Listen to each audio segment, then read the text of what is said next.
The Beatitudes are some of the most powerful and lasting words ever spoken.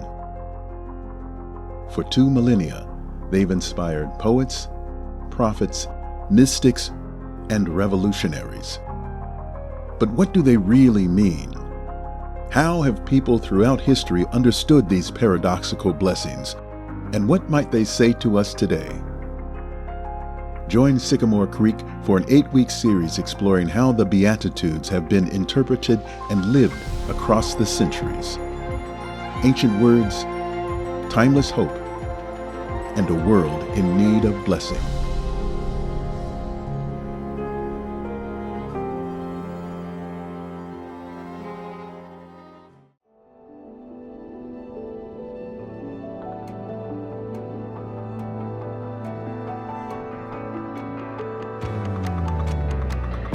So Tom, over the last couple of years, I've had an opportunity to develop relationships with some of the clergy women in Lansing, like the United Methodist clergy. And a couple of weeks ago, I had a group of them over. A couple of them brought their partners, and we had dinner together at my house. Sounds yummy. It was fun. I didn't get invited. Well, you're not a clergy woman, so it was, we're all kind of the same age, and there's a lot of new young clergy women in the Lansing region. Yeah, it was a lot of fun. So of course I had to go grocery shopping that day. And it also happened to be when we were doing our weekly grocery shopping. And also it was like back to school time. And so I took my daughter and we went to Meijer and we spent hundreds of dollars. I mean, it was so much. Grocery shopping for a party and back to school. Yes, and the week. And the week. And the self-checkout line, it nearly killed me. It was like, I was like sweating, when I left, and we walk out the door. Did you tip yourself in the self-checkout line? I should have. You should have. I did buy myself a succulent and a dinosaur. Okay. So that was fun. But we walk out the door, and then I realized, I'm pretty sure one of these people is vegetarian, and I forgot to buy a vegetarian option. Okay. Hashtag failed vegetarian party. I'm like, the thought of like loading all those groceries into the back of my car, walking to the other side of the store, checking out again, and then doing the whole thing was like exhausting. Yeah, plus all the frozen stuff. It was 90 degrees that day, and I was like, this stuff is going to spoil in the car. So what do? I pick up my phone and I call my husband. And I'm like, hey, here's the situation. And immediately he was like, I gotcha. He's like, I'll go back out and I'll get it. He's a really good guy. Wow. Yeah. Better than me. Better than me, too. I probably wouldn't do that. But I realized, like, I had multiple motivations in that moment. Like, the realistic one, like the one that feels better is that my food was going to spoil. Yeah. I couldn't really justify going in and, like, wasting all that food. On the other hand, it was also, I really did not want to go back in there. And I was just like exhausted thinking about it. And that got me thinking about motivations. And I wonder, Tom, if you have any examples of that where like you had multiple motivations for something? Yeah. And one seems more pure than the other. Yeah. Yeah. So I think about that anytime I talk about the church to people in the community, or I invite them to something we're going on. And it's a weird thing working as the pastor for the church. And then also, it's part of my job to do that, to talk to people, to invite them. And so whenever I'm in that mix, I'm thinking, am I inviting them so that I'm successful as a pastor, like that I look successful to the community? Or am I inviting them because of our mission, which is about serving them, about the need for them to encounter God in some kind of environment, some kind of event, and for their faith to be ignited. And the weird thing about that is that the behavior on the outside looks the same, no matter what the inward motivation is, whether it's selfish, ego-driven, or missional and pure. And so the work inward work is my work to do, but I have Yeah. to keep still talking about the church Right, and right. inviting people to the things that we offer. Yeah. So we're talking about being pure in heart today. And I think we all struggle with this. Like we all have like multiple motivations for things. And I'm not going to try to convince us, or I'm not going to convince you, and I'm not going to convince us that we all have to get to only one motivation. Okay, or even that's have good. to know all the time what our motivations are. I think it's a complicated question. Yeah, they're and there's very not deep like, sometimes, yeah. not obvious. Yeah. But I do think that our motivations matter. And what we're going to find today as we talk about being pure in heart is that it's sort of like having a single-minded motivation, like toward God. So before we get to that, let's pause here for a chat question. When have you had more than one motivation for something, or struggled to identify what your motivation is for something? Take a minute and talk about it.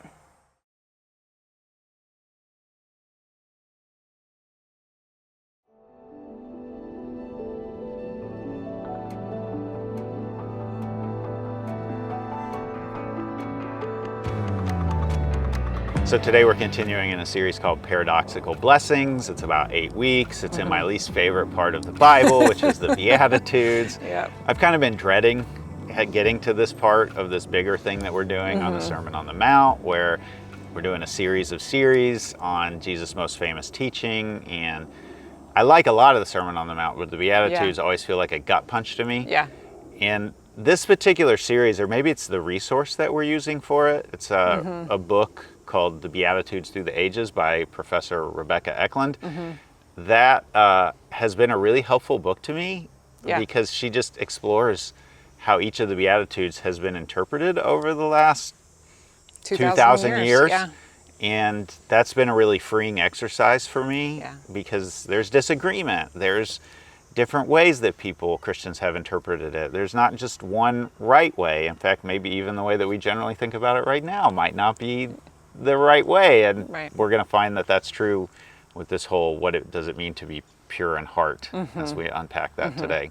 So the actual beatitude that we're diving in today is, blessed are the pure in heart, for they will see God. Yeah. So like the main points of this are blessed, pure, heart, and see God. Okay, 4 parts. There's 4 parts. But we're going to mess with the order just a little bit and do blessed, heart, pure, God. Okay. So just a slight change, but... Yeah, I assume there's a special twist with that whole thing. Yeah, I mean, really, it's just the blessed and the heart. Those are going to be really fast. We're going to touch on those really quickly and then spend the bulk of the time on what does purity mean and what does seeing God mean. Great. All right, so like you said, we're going to do blessed real quick. In the Greek, it's this Greek word makarios, which means fortunate, happy, maybe congratulations or congrats to. And then Jesus puts these weird things with it. It's like things that you wouldn't think you would want to congratulate someone about, or that someone would be fortunate because of this characteristic. That's the paradoxical nature, where 2 things are put together that don't seem to go together. Right. So that's blessed. And then heart is the next part. And typically we think of the heart as being the seat of emotions. Okay. So for us, the heart is where we feel things. It's like where passion and anger and hurt and fear, like we think of feeling them in our hearts. But that's not really how folks in Jesus' time would have thought about the heart. Yeah. Instead, they thought about the heart as being sort of the inner sense of self, like your inner world. It's like the will and desires and your decision-making process. It's like how you arrive at a conclusion. Yeah. That's how Jesus probably was thinking about heart in this passage. So pure of heart really meant like purity of your inner self. It's like... kind of all-encompassing. Yeah, it's a clear understanding of who you are and what you're about. I think about it in that phrase, like learn it by heart. We sometimes think like rote memorization, but learn it by heart suggests this idea that it gets somewhere deep inside of you, and then when it needs to come out, like it's integrated. It's integrated, and it exerts a sort of influence, sometimes that you're not even aware of. All that reminds me of my professor, my Old Testament professor, jump into the different part of the Bible, but my Old Testament professor, Ellen Davis, in seminary, and she would say that the Hebrew word for heart, which is lev, that it's usually translated heart, but it really should be translated as imagination. So like when you look at the world, what do you imagine? Yeah. Or when you look at your circumstances, what do you imagine? It's like a vision making or meaning making, like what's in there, and how pure is your imagination? How pure is your vision? How pure do you see things or interact with the world? I like that. All right, let's take a breather and let people, imagine an answer to this question. Talk about what it means for the heart to be your sense of self or your imagination as opposed to the seat of emotions. Let's talk about it.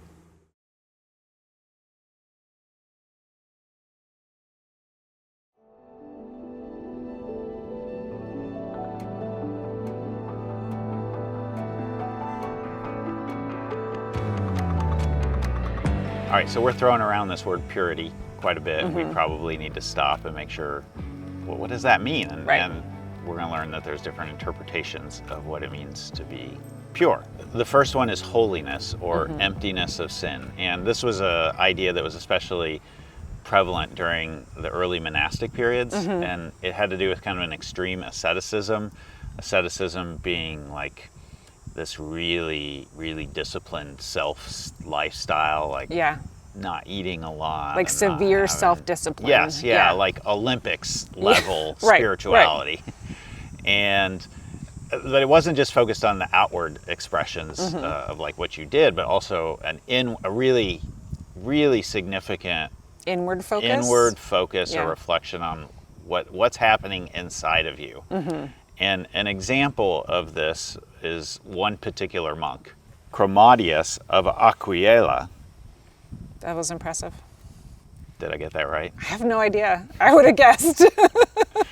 He's Italian, so it probably should be Chromatius of Aquila. Lived at the end of the 4th century, beginning of the 5th. And he imagined this as a kind of stain, like sin was a stain, and it needed to be cleansed out of you. It needed to be wiped away, cleaned. You needed to be cleansed from this stain of sin. Right, so purity there meant cleansed. Yeah. Within this like idea of holiness, there were 3 strands, 3 ideas that kind of cropped up, and I just want to quickly touch on them. Okay, so this is like 3 subpoints to holiness. Holiness without sin. Right. So the first one was sexual purity. We could preach a whole sermon series on this. That is not this series. That is not the sermon. We probably should, because it's just been... At some point, Yeah, it's been so twisted in our culture. Yeah, we could talk about how it's been weaponized, how it's hurt people, the good things that we still need to kind of pull out of this idea of sexual purity. I'm still trying to unpack that myself from my background. Right. But that's not this sermon. So we're just going to acknowledge that it's there. It's part of the history of this interpretation. Modern interpretation, particularly. Right. And that's the first strand. Okay. All right, the second kind of sub-variation of holiness is detachment. Okay. And this wasn't always like just detachment from physical things, but it could be. Sure. It was an inward detachment. And in it, like we get attached to all of these things inwardly. I mean, I even think about like attachment theory. Right. About our relationships. But there was this, what am I attached to? Right. And is God the primary attachment that I have? And a great example of this kind of external and internal is St. Francis of Assisi. I think most people have some familiarity with St. Francis. If nothing else, there's the center in DeWitt. Yeah, well, and there's like statues that people put of him like preaching to the birds in their gardens and so on. But he's this 12th century kind of mystic, poetic, really unique character in the history of Christianity. He comes from a very wealthy family. He gets really upset at his dad, who wants him to continue like inherit the business. The family, they were particularly known for like the linens and all of the fabric and so on, and very expensive fabrics. They catered to the wealthy. And that wasn't what he felt God was calling him to. And there was this showdown at one point between his dad and him. And also it happened to be that bishop was there, and they were in this Italian plaza. This is like the only thing. This wouldn't happen in like Scandinavian countries. It only happens in Italy. St. Francis like renounces his dad's wealth. He strips down naked, butt naked, in the plaza. I'm telling you, it has to be warm enough, so it's like Mediterranean. Yeah. And this is like a external expression of his renunciation of attachment to the things of this world. Right. And I love what the bishop does at this moment. He doesn't chastise him for getting naked in the plaza. I mean, they were Italians after all. But he does like take his vestiture, his bishop's robe, and he wraps Francis in it. And it's a kind of way of him saying, you have renounced your family, but you have a new chosen family. Okay. And we welcome you because that's what we're seeking after as well. A soul attachment, a pure attachment. Okay. Emptiness of everything except this attachment to God. It's really beautiful. Now, the goal of detachment, as we've been talking about, is to create space in your heart for an experience with God. Because like if you're focused, if you're attached to material possessions or accruing more wealth or something like that, then it sort of clouds your ability to see and experience God. Yeah. And so the goal is to is detachment from those things to create space. Yeah. It's like to empty yourself to fill yourself. Exactly. Like everything we've talked about in this series, there wasn't total consensus on this. Martin Luther, a German theologian and sort of one of the big movers and shakers of the Protestant Reformation, he really pushed back on this idea that you have to practice severe self-discipline in order to experience God. Like you don't have to be a spiritual giant, you don't have to be in the spiritual Olympics to be able to have this kind of experience with God. It's a good corrective, I think. I think so too. And Rebecca Eklund, she notes on this, she comments, any interpretation that fences off the Beatitudes reward and makes it available only to a few has gone astray. Yet its core insight holds true, that a heart or mind clouded with fear or roiled with rage is less likely to see past its own preoccupations and enter into God's presence. I really appreciate this nuance that she's bringing. Like, yes, the detachment helps us experience God, but you don't have to be a certain kind of way. I can remember when I was a young mom, like when I had young kids, and they needed things all the time. And it's just like human nature. Yeah. And every time I had in my mind that I needed to have a quiet time with like reading my Bible and having my journal. And the best time to do that was in the morning. And I'm telling you, every time I made an effort to wake up early before my kids to have this time, they woke up earlier. Every single time. And it was really hard. Like I wrestled with some guilt. I was like, I should be doing this. I'm not doing enough. I'm not fostering my relationship with God. And then there was like a shift to finding moments with God throughout the day and letting my posture, like just my heart orientation be toward God and letting that be enough. And I feel like that's kind of what we're talking about here. You don't have to be a spiritual giant to have an experience with God. I've heard it described parenting as a spiritual practice itself. Right. All the little things that add up to parenting. All right, so this third one is one of my favorites because it's just an area that I've gone really deep into. Yeah. And it's the idea that holiness is perfecting our love. It's perfected love. Okay. Amanda Berry Smith was a preacher, a revival preacher during the mid to late 1800s and early 1900s. She was AME, African Methodist Episcopal. This is part of our tradition of Methodists. Yeah. AME started when the Methodist Episcopal Church wouldn't let black people be in the kind of ground floor area. And so they left and started their own church, the African Methodist Episcopal Church. And she preached around at revivals and camp meetings and tent meetings. And she preached about having this perfected love, or this perfect love, where your inward motivation was drawn entirely to God. Okay. And it was a gift that was given. It wasn't something that you earned. It wasn't something, I mean, you did put yourself in places where God would show up. Right. And you could ask for this gift, but the gift was a kind of all-encompassing, like when you knew what God wanted you to do, you didn't just do it, but you also wanted to do it. Okay. You loved the things that God loved, both inwardly and externally. Quick recap of where we've been. We talked about blessed, we talked about the heart. We've been talking about purity and this one specific idea of purity being holiness. Okay. And that within holiness there was sexual purity, detachment, and a perfect love. Okay. So those are the sort of three ideas under holiness. Yeah. So let's move to the second idea of purity, which would be like a single-minded devotion to God. If holiness is being empty of sin, we might think of this as being filled with God. Okay. Sort of the flip side of it. And this shift kind of coincides with the Reformation. So holiness being what purity of heart means might be pre-Reformation, and single-minded devotion to God might be post-Reformation. Okay. And the idea here is like, if you're so filled with the things of God, like you're focused on God, like it kind of takes over. That becomes who you are, as a person who seeks God. It's going to spill out. Right. It's going to spill out. It can't stay inward. And this is God's work in you.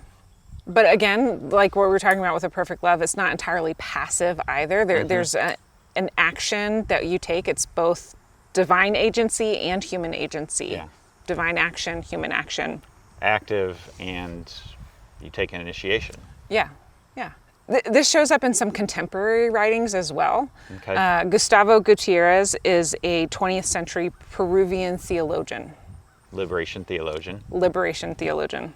And he understands purity of heart as being so focused on God. Actually, he thinks of it as the opposite of idolatry. Because you can't serve two masters, right? So the idea being like you're so focused on God that any other masters you might be tempted to follow kind of fall by the wayside, and that's what being pure of heart means. Okay. So we're talking about this one idea of what it means to be pure, which is a single-minded devotion to God, and kind of extension of that then is that you have a single-minded devotion to the things of God. Okay. What are some examples of what that might look like? You were talking about Gustavo Gutierrez exploring idolatry, and there are things in our culture that become these idols. Right. Fame, power, wealth, comfort, and those things get dethroned from us, and we become interested in justice, compassion, thriving for all, and we act on those things. Okay. All right, so we've been talking about holiness. It's empty of sin. Yeah. Single-minded devotion to God that's filled with God. Yeah. And then the third sort of idea that's developed around purity of heart is integrity, or an outward expression of an inward change. I keep kind of wanting to get there in this whole discussion. Like I want to get to like action to action. Yeah. Well, and they're all kind of intertwined with each other, together, but it's sort of maybe the focus of that particular time period. So interpreters in this tradition would appeal to the psalmist, who asks a question like, who can stand before God? And the answer is only those whose hands and hearts are pure, who do not worship idols and never tell lies. So basically we're talking about honest dealings. Like having integrity, being honest in your dealings with others. John Calvin particularly focused on like business deals. Okay. Which, I mean, that's something we don't always talk about, like how you run a business. You should do that with integrity. Yeah. Makes me think of John Wesley, who had this idea like make all you can, save all you can, give all you can. But the make all you can was like do it in ways that are honest and ethical and integritous, like not on the backs of other people. So essentially, interpreters in this tradition would say purity of heart is the opposite of hypocrisy. Yeah. And really a goal being the alignment of your inward landscape to your outward actions. Yeah, great. And one piece of this is also like an integrity of how we see ourselves.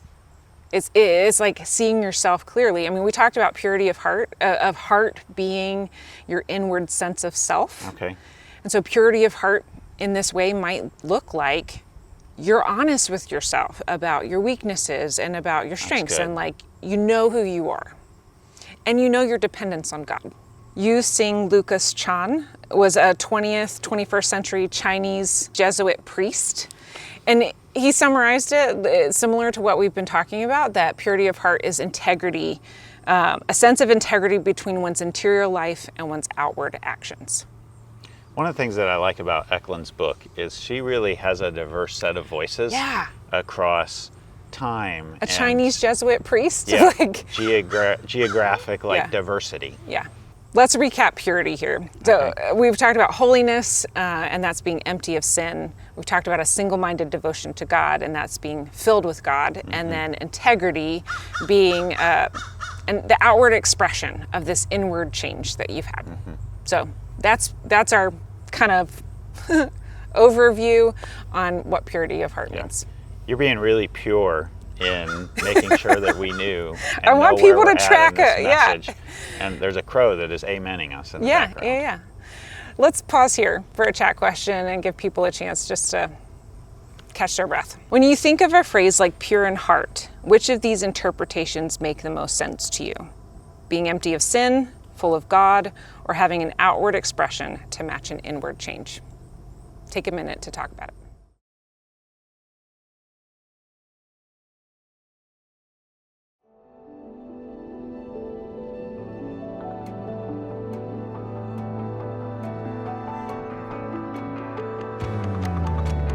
Okay, Tom, we've talked about the blessed, we've talked about the heart, we've talked about being pure, and now it's time for see God.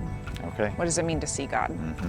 Most interpreters sort of have an agreement that we're seeing God in this life and in the next. Yeah. There's a lot on like what exactly that means, but in my mind and based on the reading I did, like it kind of comes down to two ideas. Okay. It's seeing God's true character and seeing God in ourselves and others.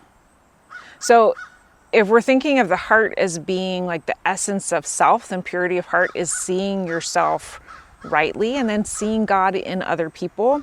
But then it also means like having some kind of wisdom or insight so that you can understand God's true character and see God clearly. Sure.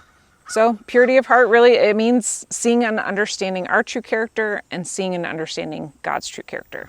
For me, this takes me back to Genesis 1, the beginning of the Bible, where we read that humanity was created in the image of God. And that word image is the same word in Hebrew that is used to talk about an idol and a temple. So it's kind of like Genesis 1, God is creating God's own temple in the universe. And then the last thing that you put in the temple is the statue, the idol of God, the image of God. And so we are the images, or maybe another way to think about it is the icon of God. So there's something about when I look at you and I look at any person, I learn something about who God is that I don't have just in myself. Rebecca Eklund talks about this in a really compelling way. She says, "It takes a pure heart to look at every person we encounter every day and see the glory and beauty of God's image flung forth. We will see God if only we are pure enough to know where to look." So let's end this message. I mean, we're in a beautiful place. It's this like a reflection of purity in the lake, the breeze coming through, the trees, the birds, all of this. But I want to turn our attention to also people. And so if you're watching this video, look around at the people around you. There's not a lot of people out here. Right. There's you and me and There's some people on Randy, a boat way over there. people on boats. Yeah. But presumably people who are watching this video, maybe they're by themselves, and bring someone to mind. Like, who's a person? And it might even be better to bring to mind somebody that kind of irritates you a little bit. That's where like the impurity really starts to come up. And as you meditate on that person, know that you are seeing something of God in them. Just take a minute and do that. Take some breaths.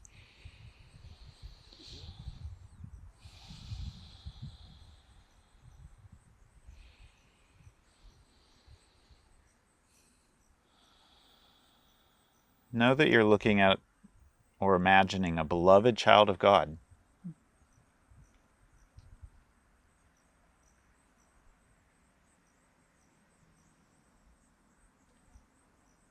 Thank God for that person, even if they're a little or a lot irritating.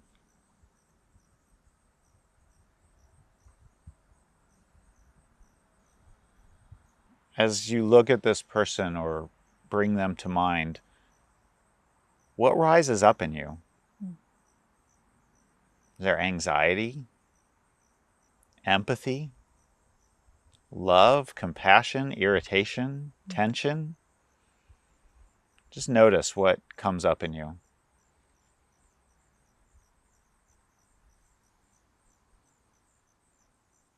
Notice where that's at in your body. Do you feel a tightness in your throat? Do you feel a expansion in your heart? Do you feel a pit in your stomach? Do you feel yourself loosening up? Just notice where that's at in your body.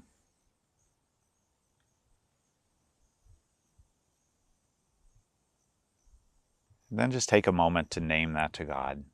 Wherever you feel it in you, whatever emotions come up, whatever thoughts, just put that before God.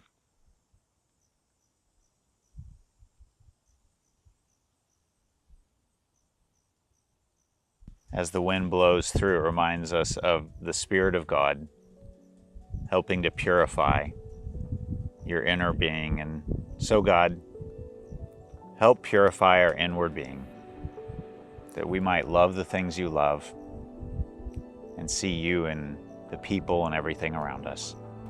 In the name of Jesus and the power of your Spirit. Amen.